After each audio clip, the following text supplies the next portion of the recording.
Topic है हमारा nearest neighbours, या इसको जो है कोऑर्डिनेट नंबर्स भी बोलते हैं। नियरेस्ट नेबर के बारे में जो है हमने लास्ट टाइम काफ़ी डिटेल में पढ़ा, जिसमें हमने जो है सिंपल के, बॉडी सेंटर्ड क्यूबिक और फेस सेंटर्ड क्यूबिक के जो है नियरेस्ट नंबर देखे थे।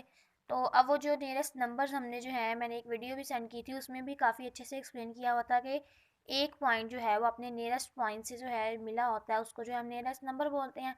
अब हम इसकी जो है प्रॉपर डेफिनेशन पढ़ लेते हैं। The points in the previous lattices that are closest to a given point are called nearest number, जो कि है किसी भी पॉइंट के नियरेस्ट नंबर्स हों। Because the periodicity exists in the previous lattices, क्योंकि जो previous lattices हैं उसमें periodicity होती है। एटम्स में जो है ये periodically attached होते हैं, arranged होते हैं। The points are arranged in periodic manner, then each point has same nearest neighbor. This number in the property of lattice and is referred to as coordinate numbers. इसको जो है हम nearest neighbors बोलते हैं, और इस प्रॉपर्टी का है एटम्स की अपने जो है नेबर एटम्स के साथ अटैच होने की, उसकी जो है पेरियोडिसिटी के साथ जो है मैनर में अरेंज होने की, इसको जो है हम कोऑर्डिनेट नंबर्स बोलते हैं इस प्रॉपर्टी को। The coordinate number can also be defined as the number of nearest neighbour points of given point in the atom. Next है नियरेस्ट नेबर डिस्टेंस। तो ये क्या होता है? It is a distance between the centres of two nearest neighbour points. It will be 2r if r is the radius of an atom. अब हमारे पास जो दो एटम्स हैं, तो एक एटम से सेंटर से कॉर्नर तक का जो रेडियस है हमारे पास, उसको अगर हम r बोल रहे हैं, तो अगर हमारे पास टू एटम्स हैं और उसके सेंटर से कॉर्नर तक का रेडियस r है, then for two atoms, for two nearest neighbour, इसका जो डिस्टेंस है वो क्या होगा? 2r, one for this and one for that. तो इनका जो है डिस्टेंस होगा हमारे पास 2r। एटॉमिक रेडियस क्या होता है हमारे पास? It is defined as half of the nearest neighbouring distance.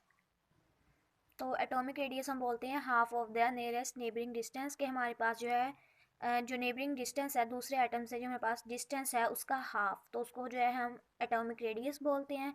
इसको हम फाइंड आउट कैसे करते हैं? 2r/2 से। 2r जो है इनका टोटल डिस्टेंस दो एटम्स का, क्योंकि हमने उसका हाफ लेना था तो 2 पे डिवाइड कर दिया है। 2 जो है 2 से कैंसिल हो गया, and we have r atomic radius. Next हमारा टॉपिक है एटॉमिक पैकिंग फ्रैक्शन।